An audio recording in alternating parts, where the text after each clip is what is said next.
Hola mi gente bella, mi gente hermosa, bienvenidos una vez más a su canal de Filósofo 777 y vamos a hablar en estos momentos del chanchullo que hubo con unos aviones que compró el Sambo de Sabaneta a China a un precio que nadie hasta la fecha ha entendido. Sí, señoras y señores.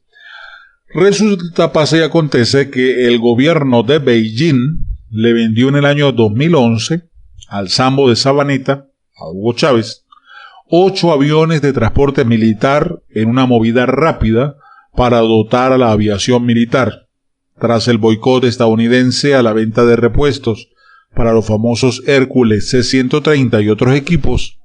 En ese oscuro negocio que sirvió de bautizo de fuego a quienes ya se convertía en el comprador del chavismo, el famoso general Giuseppe Gioffreda.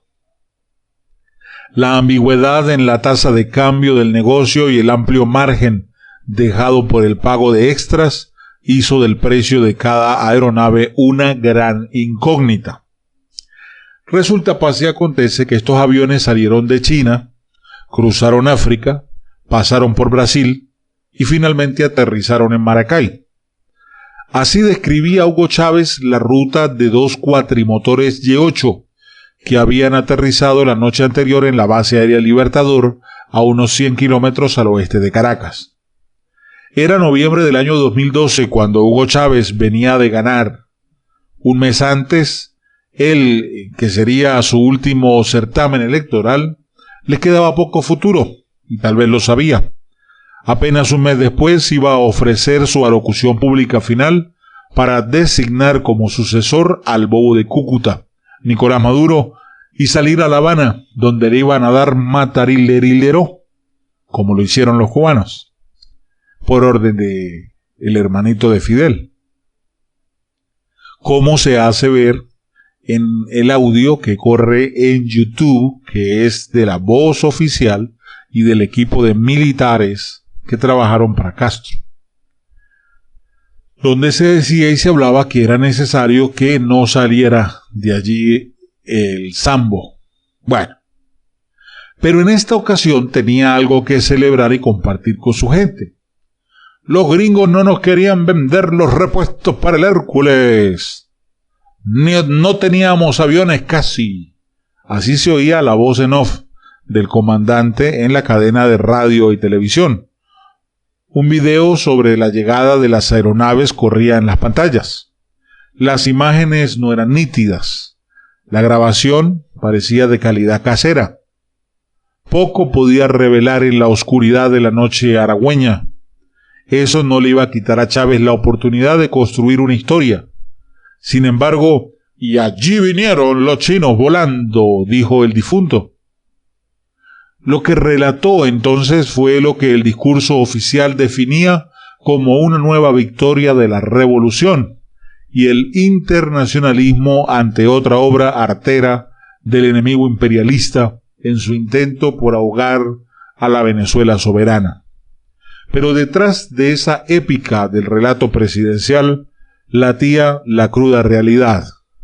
La compra de los Y-8, unos aviones de transporte táctico destinados a reforzar o sustituir la añosa flota de los Hércules C-130 en servicios en Venezuela desde 1971, fue el resultado de una serie de negociaciones enmarañadas por unos montos finalmente caprichosos para el pago de los aparatos, soporte técnico y sistemas.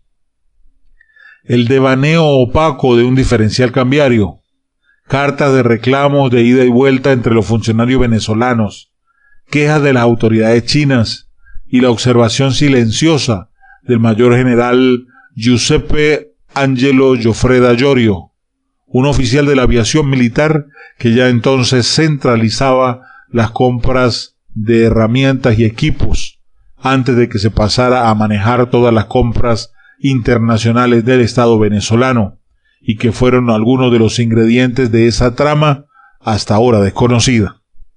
Sin embargo, documentos del gobierno venezolano que fueron obtenidos por Armando.info y analizados para la serie El Joropo del Dragón en alianza con el Centro Latinoamericano de Investigaciones Periodísticas CLIP y el apoyo del diálogo chino, permiten por primera vez exponerla a la luz pública. El Joropo del Dragón es un proyecto de reportería del que la presente es la segunda entrega, a partir de una filtración de documentos del periodo del 2009 al 2012, cuando el Sambo de Sabaneta, Hugo Chávez, suscribió múltiples acuerdos de cooperación económica y técnica con la República Popular China. Bosqueja allí cómo se gestó la relación singular de subyugación del líder de la autodenominada Revolución Bolivariana con sus aliados y patrocinantes de la superpotencia mundial emergente. Giuseppe Gioffreda es una de las figuras impertérritas en el vaivén constante de fidelidades quebrantadas que ha sido el chavismo. Su táctica durante 18 años ha sido mantener un bajo perfil público, a pesar de su intensa rotación en los cargos del Estado, y la afiliación consecuente tanto con Chávez como con su hijo Nicolás Maduro. Aunque nunca piloteó un avión, su capacidad o especialidad es el de las comunicaciones. Se trata de un funcionario que consiguió dirigir corporaciones, ministerios y embajadas sin impedimentos, sustentado por su proximidad a los jerarcas.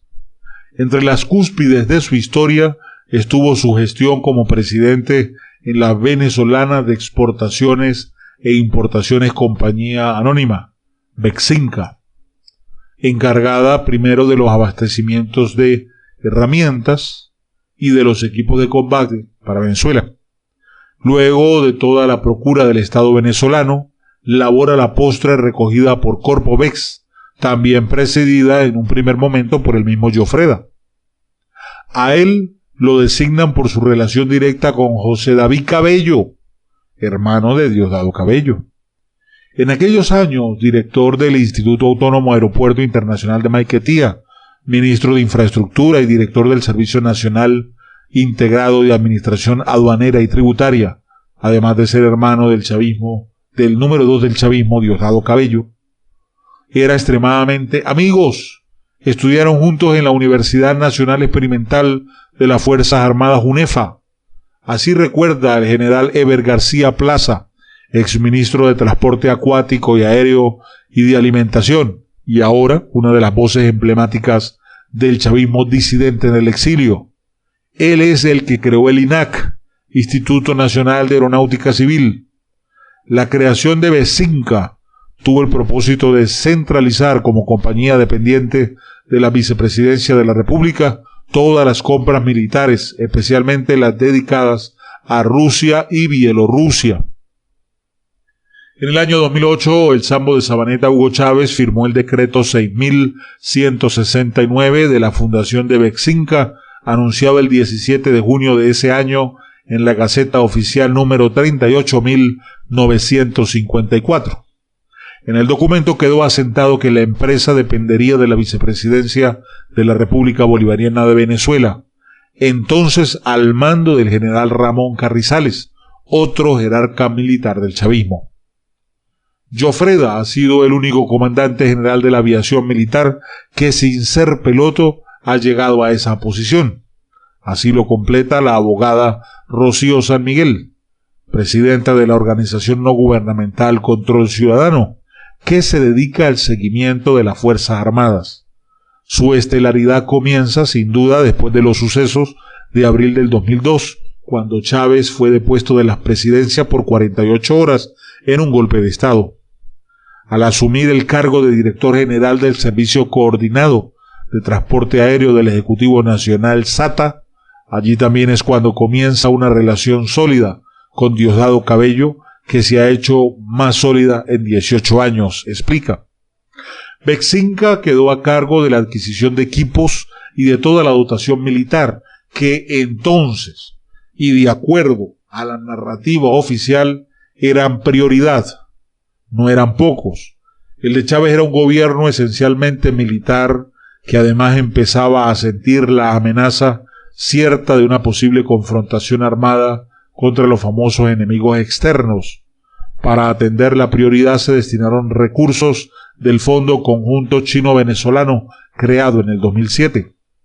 Un informe del 2013 de Control Ciudadano acerca de la adquisición de herramientas y equipos militares durante el lapso 2005-2012 explica que la génesis de los acuerdos de Venezuela con China y Rusia comenzaron a mediados de la década pasada, cuando el presidente Chávez, hoy en la sexta, rompió totalmente los nexos militares con los Estados Unidos. Washington reaccionó, dictando una resolución prohibiendo la venta y transferencia de herramientas y tecnología militar norteamericana a Venezuela, la cual entró en vigencia el 1 de octubre del año 2006. En consecuencia, el gobierno venezolano, aparte de sus motivaciones de índole política e ideológica, a partir de entonces recurrió a nuevos aliados estratégicos, particularmente China y Rusia, para obtener los nuevos suministros para su nueva Fuerza Armada Nacional, según relata el informe. Ciertamente el propio Sambo de Sabaneta declaró que ese entonces, como a Venezuela le vamos a convertir en una potencia económica, social, moral, tecnológica, requiere la capacidad de defensa, y gracias a Dios y a la revolución contamos con países amigos como China, la China socialista y revolucionaria. De más está decir que si así son los amigos, pues ¿para qué enemigos, sí o no? Bueno, los resultados de aquellas negociaciones con Vexinca como intermediario cristalizaron por primera vez en el 2008 con la compra a China de los aviones a reacción de entrenamiento y apoyo táctico K-8 Karakorum. Pero la lista de compras no se había agotado. 3 años después se requirió de un sustituto para el Hércules C-130, fabricado por la estadounidense Lockheed y Bestuso, pilar del grupo número 6 de la aviación militar. Esas aeronaves habían sido renovadas recientemente en Francia, en lo que respecta a la aviónica. Pero la flota ya acumulaba un historial de servicio muy largo. De hecho, todavía hoy algunos vuelan, muy disminuidos, y según versiones de distintas fuentes, bajo mantenimiento del personal iraní. Así que en el año 2011, el mismo año en que Chávez desde Cuba anunció que padecía de cáncer, el cáncer que finalmente lo liquidó, se dio luz verde para la búsqueda del reemplazo. La Fuerza Aérea opinaría, Chávez decidiría y Vexinca los compraría. Entender la sucesión de hechos entre enero y mayo del 2011 en torno a la compra de los aviones chinos requiere ante todo perfilar quién era quién en aquel entonces y en aquella trama. Además de Llofreda como director de Vexinca, se encontraba Jorge Giordani como ministro de Planificación y Finanzas. Rocío Maneiro era la embajadora de Venezuela ante la República Popular China. Edmé Betancourt de García era la presidenta del Banco de Desarrollo Económico y Social de Venezuela, Bandes. Carlos José Mata Figueroa era ministro de la Defensa. Y Elías Jagua Milano era el vicepresidente de la República. Ya van a ver cómo se armó el juego aquí. Todo comenzó con un punto de cuenta, el documento oficial en el que se expuso el proyecto de adquisición de aviones, su característica y sus costos, y que luego firmó Hugo Chávez para su aprobación el 21 de enero, al que tuvo acceso el portal armando.info para la publicación. En el documento, Giordani le planteaba a Chávez la creación de un fondo especial de desarrollo para los proyectos del Ejecutivo Nacional que se podían concertar con China. Giordani recomendaba que los recursos financieros que se destinaban al fondo provenieran de los aportes de los entes ejecutores, finalmente de proyectos apalancados por el financiamiento de gran volumen y largo plazo FGBLP, Fondo Conjunto Chino-Venezolano, FCCB, y otros fondos que se distinguen, que se identifiquen, previa a la aprobación del comandante presidente. Con la aprobación de ese fondo comenzó el vaivén de propuestas y de proyectos.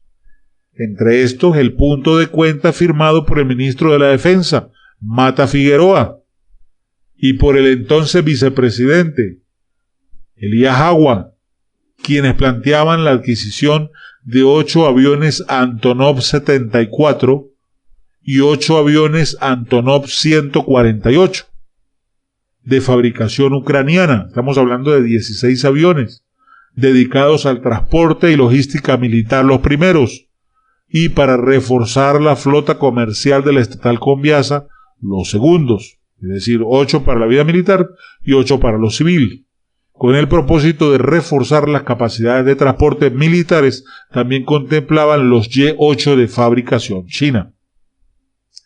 No se conocen los detalles técnicos, comerciales y políticos por los que la escogencia se desencantó en definitiva por el Y-8.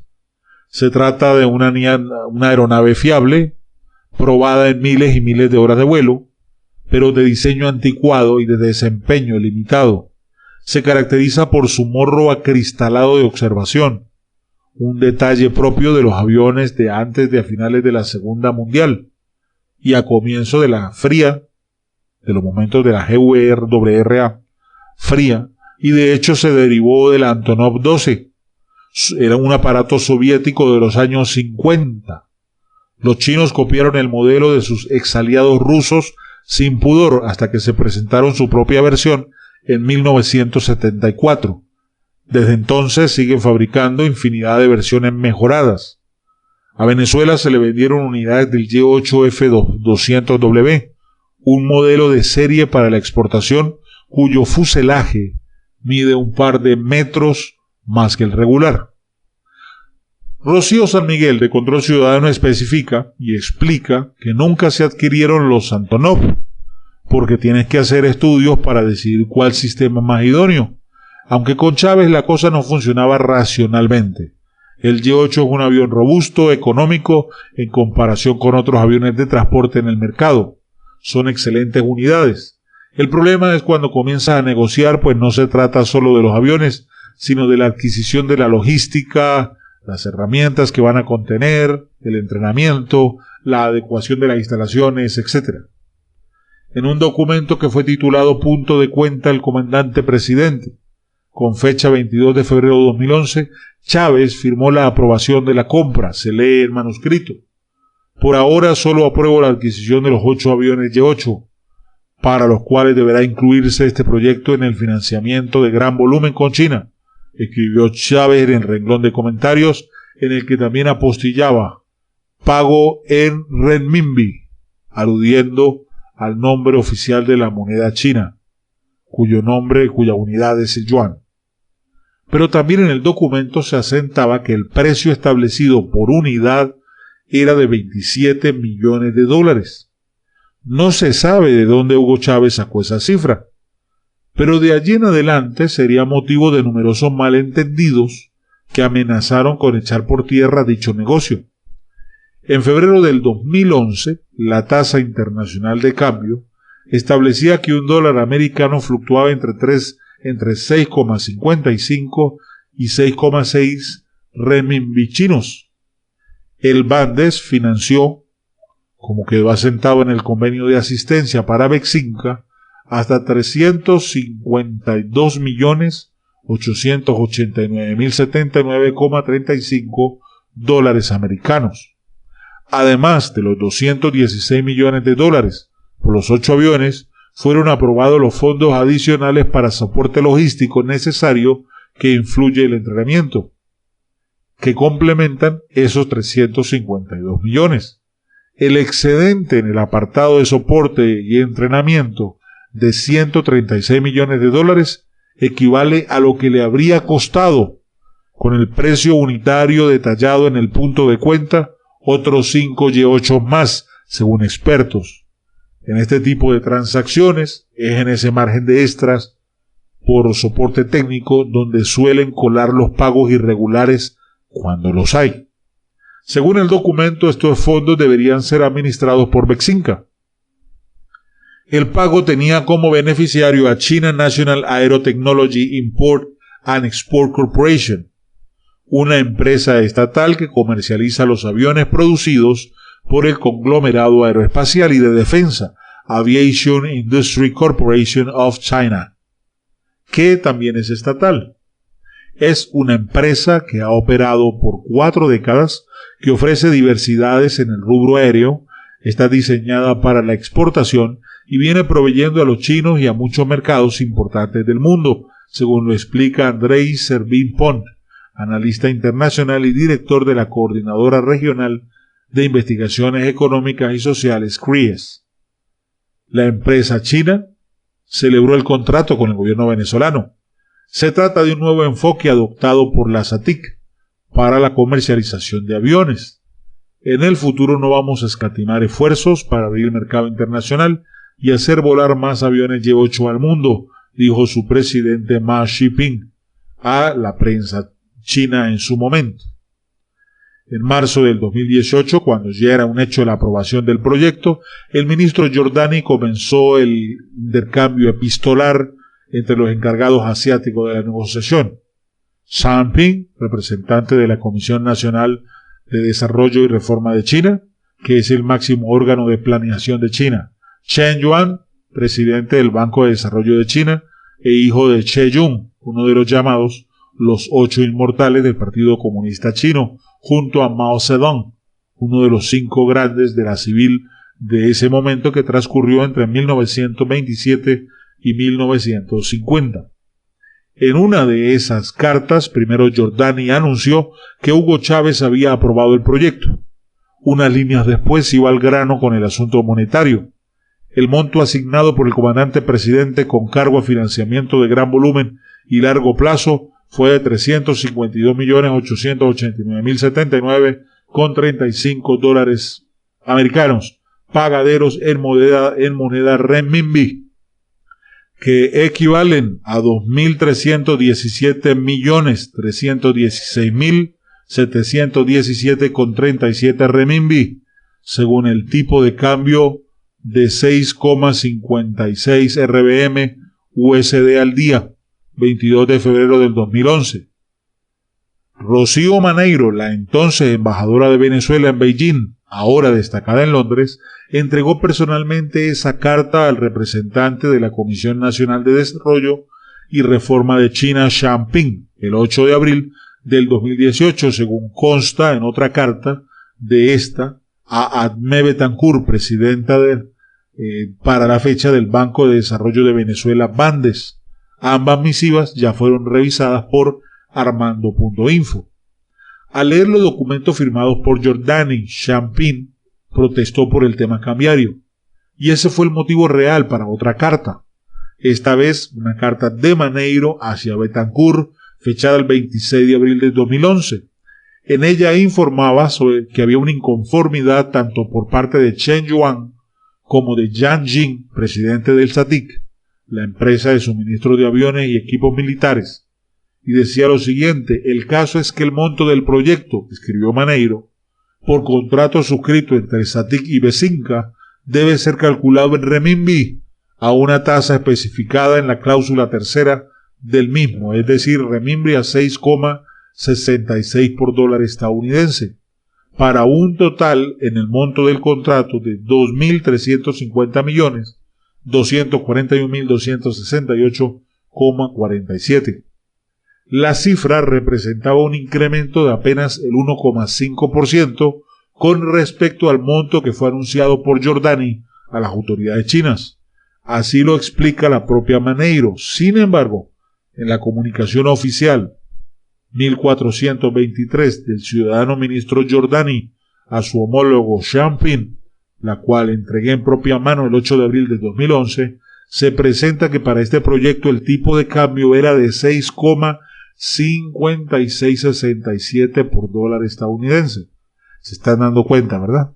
Totalizando así 2.317.316.717,37 renminbis, lo que traduce una disminución del monto del contrato de 32.924.551,10. Esta pequeña discrepancia fue, sin embargo, fuentes de inconformidades por parte de China, hasta el punto que casi rompen el contrato. Maneiro también alertó entonces de la preocupación por las demoras que pudiera acarrear esa diferencia a la ejecución del proyecto, que tiene unos tiempos acordados comprometidos con el gobierno venezolano. Respondiendo a la embajadora venezolana en China, Betancourt, se atrevía a admitir que Chávez había incurrido en una omisión.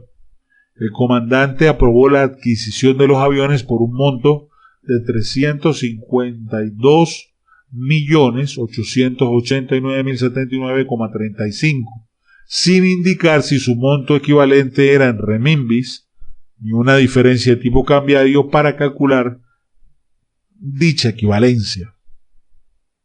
Detallaba además que cuando se escribió el punto de cuenta que firmó Chávez, no se disponía de una referencia oficial de la tasa de cambio renminbi-dólares americanos.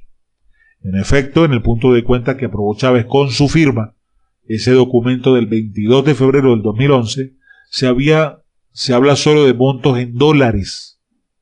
No se fijó ninguna tasa específica para dichos renminbis. Esa ligereza fue el movimiento de aquella suerte de saltimbanqui cambiario en el que se convirtió la compra de los 8 aviones. Recordando el papel de Bexinca al convenio, de manera taxativa, Betancourt especificó que en el convenio de asistencia técnico-financiera entre Bandes y Bexinca, quedó claro por parte de Llofreda que la totalidad de pago en renminbi era de 2.350.241.268,47 y la tasa de cambio sería la de 6,66 renminbis por dólar.